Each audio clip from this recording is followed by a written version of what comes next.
Conventional treatments in psychiatry and psychology face a major challenge. They frequently involve the acquisition of new cognitive skills, which require demanding, consistent engagement on the part of the patient. However, games offer tailored experiences that could remedy these challenges, as well as provide new tools to measure and treat the brain and body, which are generally more compelling for patients than traditional tools. Join Cambridge professor Paul Fletcher as he explores the possibilities for VR in healthcare that can be made widely available.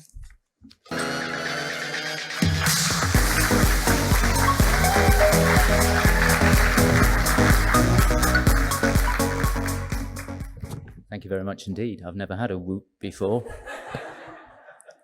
This is a real privilege to be invited to this meeting. It's very different from what I'm used to, and in a good way. For example, I've been sitting in a green room with an astronaut. That doesn't happen to me. So I'm a psychiatrist. I trained in medicine, specialized in psychiatry. My original intention was to spend my life in clinical work. As with many things in my life, I took several different turnings. I ended up doing a PhD in cognitive neuroscience, and now I have the privilege of splitting my time between clinical work and research work. And both my clinical and my research work are focused on serious mental illness. And I'm particularly interested in later years on transdiagnostic symptoms, symptoms that don't respect diagnostic boundaries and can actually be more important than the traditional symptoms that are the basis for classification in psychiatry.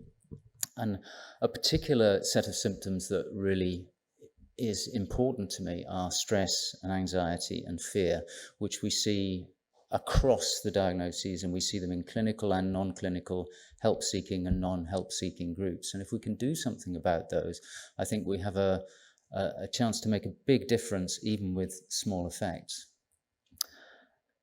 I should say, with some modesty and humility, that there is a panel discussion at 5 o'clock in the Microsoft Center, and any one of the people in that could have given a very good keynote on precisely this topic. I was fortunate enough to develop a collaboration with a local video game design studio in Cambridge, Ninja Theory, and predominantly working with Tamim Antoniades and Dom Matthews. We were working on the game Hellblade, which I'll also be talking about later at the Microsoft Center. And over the course of that, we developed conversations about whether we could go beyond representing mental distress and think about employing video game design in order to intervene therapeutically. And that was the basis for the Insight project. This is the overview of what I intend to say. I'm going to keep the first two parts really very brief. They're essentially preparatory to the main part, which is discussing what we've been doing in the Insight project. It's very much a work in progress, and it's to generate ideas and thoughts. To some extent, it was greatly impacted by the pandemic when I went back to full-time clinical work and pretty much everything shut down in terms of research. I'll begin by talking a little bit about the untapped potential of games in cognitive neuroscience, then think about the therapeutic process as essentially a playful one, which is something that I have no scientific basis for stating, but it's something that's struck me a great deal over the course of my clinical work, and then move on to the meat of the talk. So cognitive neuroscience is a pretty straightforward process, really. We're interested in the nature of mental processes and how they are instantiated within the machinery of the brain, and particularly how perturbations or alterations can impact upon those processes, generating complex, bewildering, very distressing symptoms. So in order to do that, we challenge people's mental processes. We give them tasks to do. And those tasks might involve, for example, this sort of thing where we give them a target and we ask them to reach that target in as few moves as possible. And we measure the output from that input. We measure their accuracy, their optimality of responding, their reaction time, their efficiency. Or if we have the tech available, as we do in Cambridge, we can put them in a scanner and observe the areas of the brain that are active when they're doing these tasks, and we can interpret things accordingly.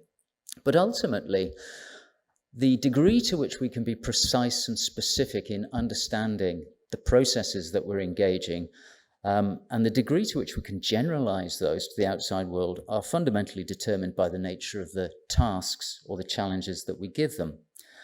And to work, those tasks must have a number of attributes. They must be challenging, they must be meaningful to the person, otherwise they'll disengage. They must be engaging and motivating. They must be sustainable in the sense that the person should be willing to continue carrying out those tasks over a sustained period of time. And they should be adaptive because people have different skills, different strategies. We don't want to be giving the identical task to everybody.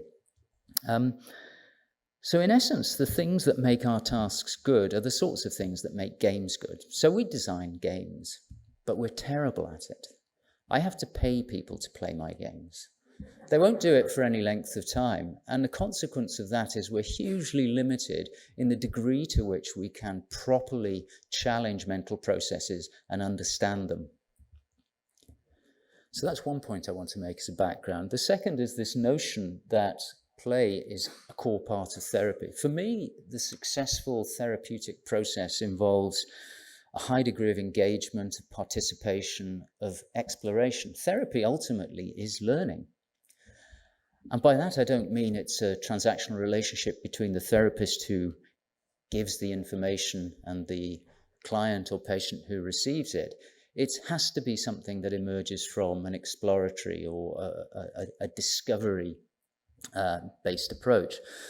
So the therapist needs to be available to create a safe environment for generating a willingness to play, and to generate the enthusiasm and even the enjoyment. And the participant, the client, the patient, is essentially building models of themselves in their world, and examining those models from different perspectives, poking, prodding them, dismantling them, breaking them, rebuilding them, looking at them again. That's the essence of the therapeutic process in my experience. And again, it brings us back to this notion of games and play. And I just want you to have that as a thought as I move on to the meat of the talk, which is thinking about the Insight project, but more generally about harnessing VR and gameplay as a way of optimizing our understanding of mental processes, engaging those processes, and even intervening therapeutically.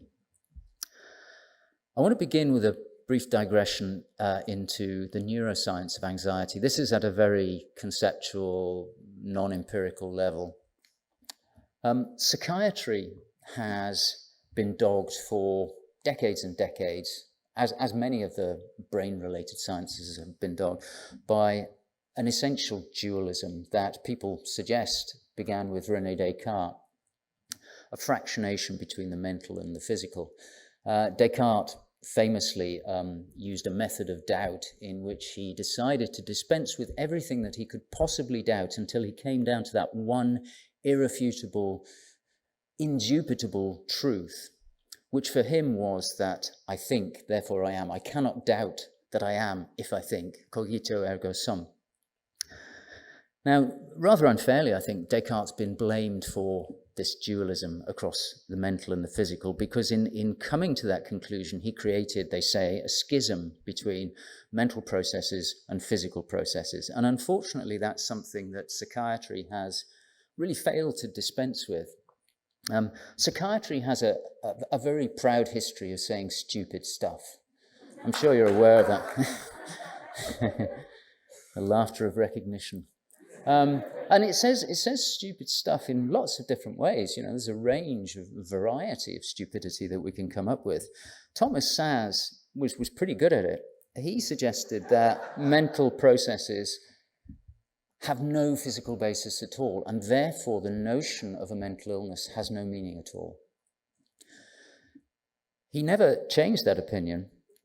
He said it in lots and lots of different ways, but this was the essence of what he was saying. And then at the opposite pole, people like Richard Hunter were saying something equally, if not more stupid, which is that all mental processes ultimately are epiphenomena. They can be boiled down to the neural interactions. And once we know those neural interactions, we needn't inquire about the mental processes themselves. Now, the problem with both of those views is that they adhere to this dualism. And in fact, we know that brains and mental states are deeply embodied. They are essentially within our biology. We can't ignore the biological processes that are underpinning them. But conversely, we can't ignore the fact that our brains, our mental states, us as agents and organisms, are embedded in a world that is profoundly influencing us.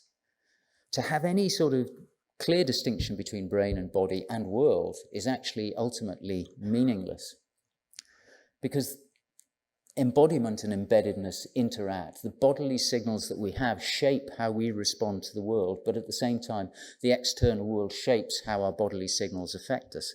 And I just want to ponder on each of those points very briefly. So William James, known by some as the father of psychology, took a very counterintuitive stance. He took the intuitive position and turned it on its head. He said, we don't tremble because we're afraid because we tremble. What he essentially was saying was that we have a substrate of physical sensations, neuronal, hormonal, metabolic, and those are essentially the fuel that drives our mental states and our emotions. Now, I think there's a lot of good sense in that. I don't think it's by any means the entire truth, and I think there's a lot wrong with it, but it's something that we need to acknowledge the importance of.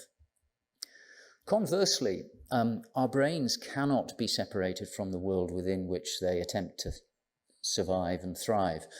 I'm very influenced by the cyberneticists of the 1950s, who saw the brain essentially as striving always to model the world around it, to become a structural and functional model of the regularities and events and contexts in the world around it.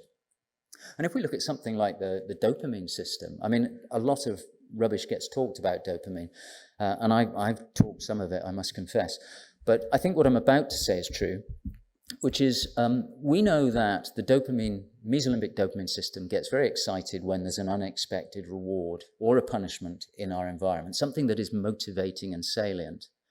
But the interesting thing happens that if there is something else that predicts that reward or that punishment, that acquires that motivational salience. The firing of the system tracks back over experience to become wedded to the predictor rather than the punishment or reward that it predicts. And what this means is that the world around us has these potential ways of capturing mesolimbic dopamine firing, capturing salience, controlling us. Of course, that hasn't escaped the attention of the advertising world, because they're very good at imbuing previously neutral stimuli with meaning and salience, and thereby driving decisions and actions below the radar of consciousness to some extent. There's a nice example of this from Robinson et al., who gave children aged 3 to 5 fairly unprepossessing foods, at least to a 3 to 5-year-old, and they either embedded them in neutral or what you might call motivationally salient stimuli. And the consequence of that, as you might predict, is that the children who had their raw carrots out of the McDonald's wrapper found it more pleasant, they took bigger bites, they ate more of it. The symbol itself was the only difference between the bags, it wasn't the contents. And then on top of that, we have body-driving brain and mental states, we have world-driving mental experiences, and we also have this situation where there's a complex, integrated mind-body-world interaction. Thus, for example, the physiological symptoms or experiences that one may have under circumstances like these, the rapidity of one's heartbeat, the tightness of the chest, butterflies in the stomach, sweaty palms, how those are translated into an emotional experience are profoundly dependent upon what's going on in the world around you. So under some circumstances, you might generate a euphoric excitement. Under others, it might generate sheer blind terror. And this happens with a lot of mental experiences, that they are both driven by the body, shaped by the world, and this is a bidirectional and tridirectional interaction. Now, this in itself offers a key therapeutic insight and opportunity, which is that by learning to recognize and manage our bodily responses, then, and by reframing our appraisal of the world, we can change, possibly for the better, one hopes, our mental experiences. We can't take complete control of them, but we can reframe them. And that's really, the background principles to the Insight project, which I'm going to describe in this last part of the presentation now. So that the idea, the one that has really driven me, is that fear and anxiety are a major cause of suffering, both in clinical and non-clinical populations or groups, in people who seek help and in people who don't.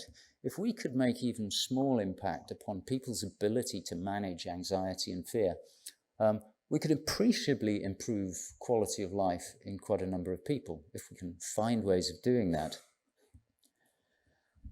The Insight project is based on some of the ideas that I outlined at the beginning, which is the sheer power of game design and gameplay, and also the power of the immersiveness of virtual reality to allow us to capitalize on this opportunity to cognitively frame experience and to increase the awareness of and the ability to manage bodily stress signals. Not to control them in any sense of suppressing them, but to recognize them for what they are and to realize that we can potentially have some control of them. This is known as biofeedback, so this is not a terribly original idea. And as I mentioned, there's a panel discussion at 5 o'clock in the Microsoft Center where there are some real experts in using VR and biofeedback, so I'd strongly recommend it.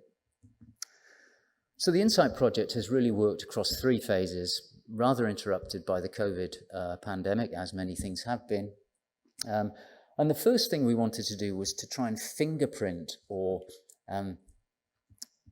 identify a set of markers or combinations of markers that really codified the nature of stress. And in order to do that, we need to induce stress. Now, the history of stress induction in psychology is a bit patchy, so we've got some very clumsy techniques for inducing stress in people. But when you're working with a video game company, you've got a VR headset, the world becomes much more exciting. Lots of possibilities arise. So one of the experiences we had was a rather lovely virtual experience of sitting in a corridor surrounded by spiders which are dropping onto your lap, and then Mummy Spider comes out. And Ninja Theory created for us what I think of as a sort of smorgasbord of stress, a whole series of stresses that we could then use in our experimental work in a controlled and precise way in order to examine and evaluate the markers that were emerging. I'm sorry, I don't believe in trigger warning. I don't think they work, but that was one instance where I probably should have warned you there was going to be some spiders. I should say that's the one that gets me. My heartbeat goes up by 20 beats a minute when I undergo that experience, and I've undergone it a number of times, so my apologies. So phase 2 is an experimental program that takes the idea that we can fingerprint physiological stress responses, these essential drivers of the experience of fear and stress, and try to find optimal ways of actually feeding them back to the person in question, making the invisible visible, as Tamim often likes to think of it, Tamim at Ninja Theory.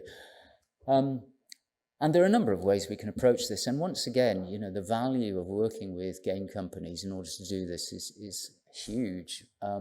So we can feed back in fairly concrete terms. We can present an image in VR of a person with the heart beating in time to the participants and the lungs inflating and deflating in time. We can present it graphically in a whole number of ways, or we can be much more abstract. So the same information that was on the previous slide is being represented here in terms of the diameter of these little exploding circles, the breath being represented by the strands of light.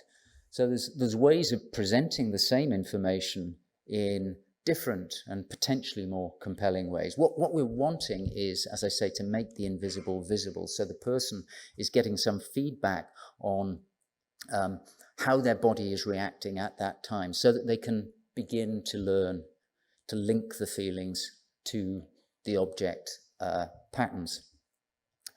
Or we can do it in a figurative, narrative way. So here, the person's heart rate is actually linked to the turbulence of the sea. So this is just a small game that they developed in which the aim is to navigate the boat towards the little haven there.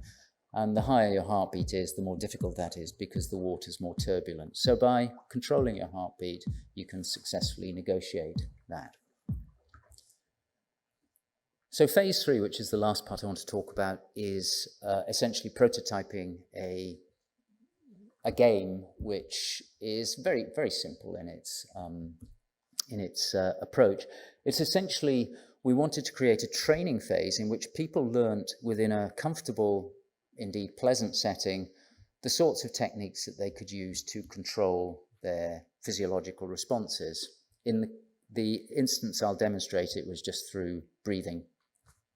But there are other ways of doing this.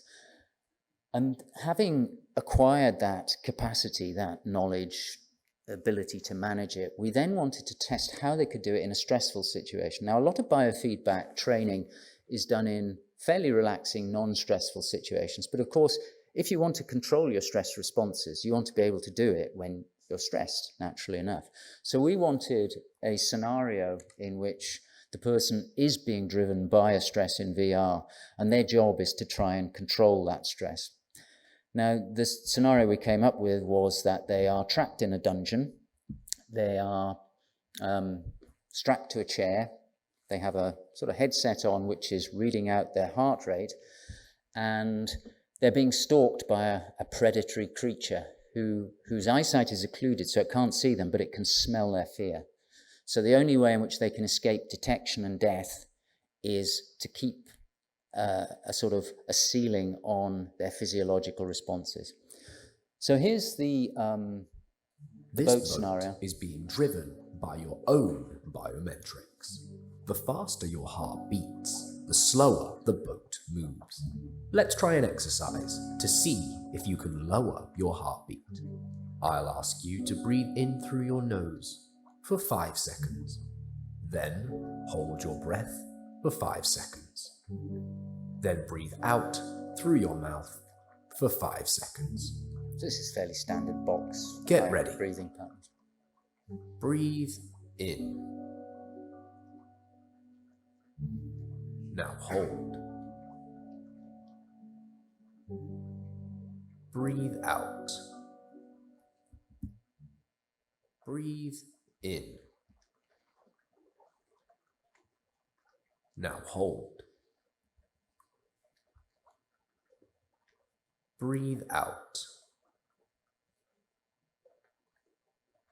In. Hold. Out. Okay, so that's the training. It's just 5 minutes, although it can easily be extended. It's actually, I find it a very pleasant experience. 5 minutes of that and you do feel fairly relaxed. But then that's when you get dumped into the dungeon.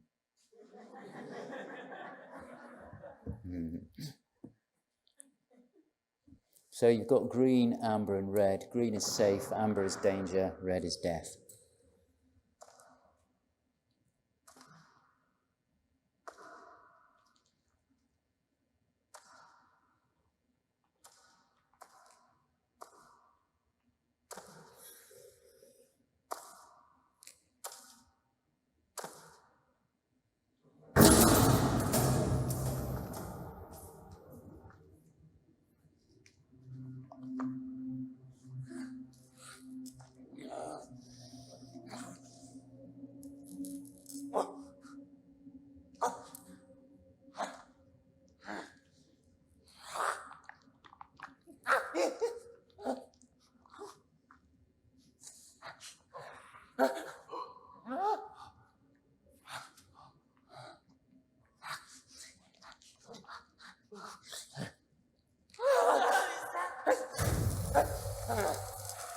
So every so often the lights will go up and you can hear the predator munching on a poor unfortunate fellow victim.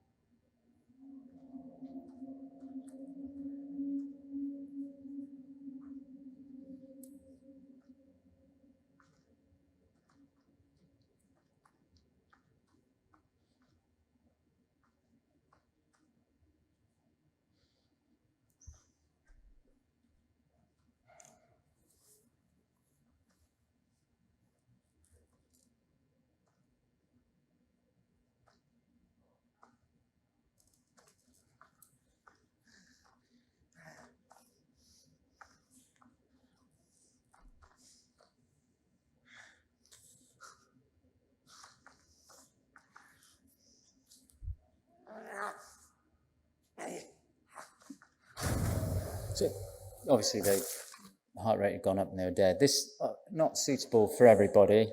We found it's not especially popular in the primary schools that we've tried it out in. Kidding.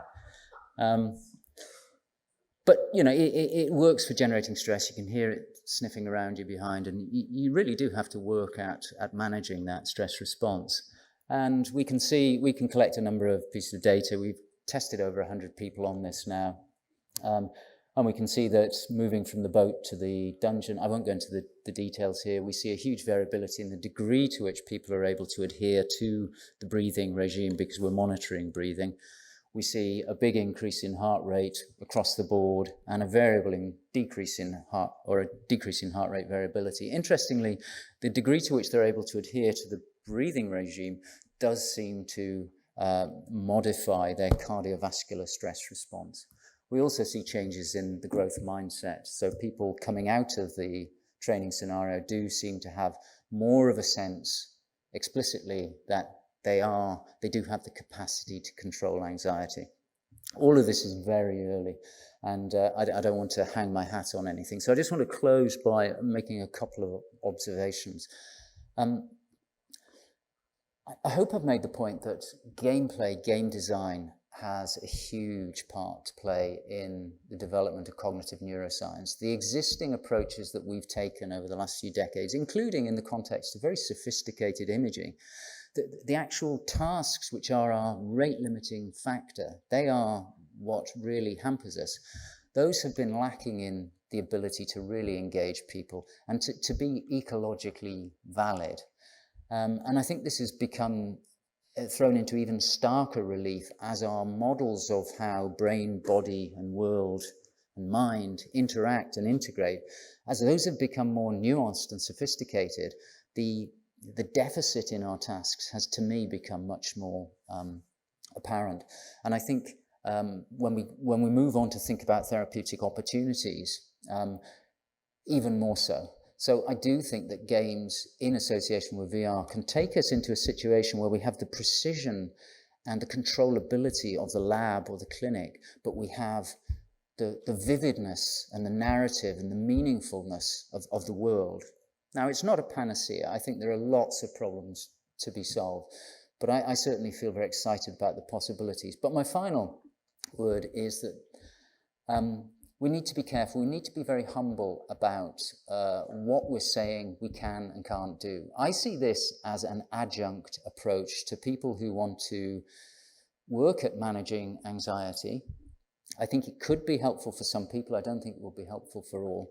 For those people it will be helpful for, I think it may be the sort of thing that they'll engage with and stay with. And if we introduce other mechanics like competition and storylines and progress, those are things that will keep people engaged. And I think that there could be benefits, but I think we need to be very careful about being very honest about what we can and can't do. For me, the process of science is about doubting yourself. It's about preventing yourself from believing whatever you want to believe, no matter how convenient or comforting or compelling that might be. It's about testing those ideas and trying to break them. And I think we owe it to people that we will ultimately share these ideas with to try and test those ideas to breaking point. I think there's a lot out there that I've seen where claims are being made that I frankly don't believe. I don't think the data are there. There are also instances, and I think we'll see it in the panel later, of people very carefully working up these game-based approaches. And I think if we follow their lead, there's going to be a lot to be gained. And on that note, thank you very much for listening and for inviting me.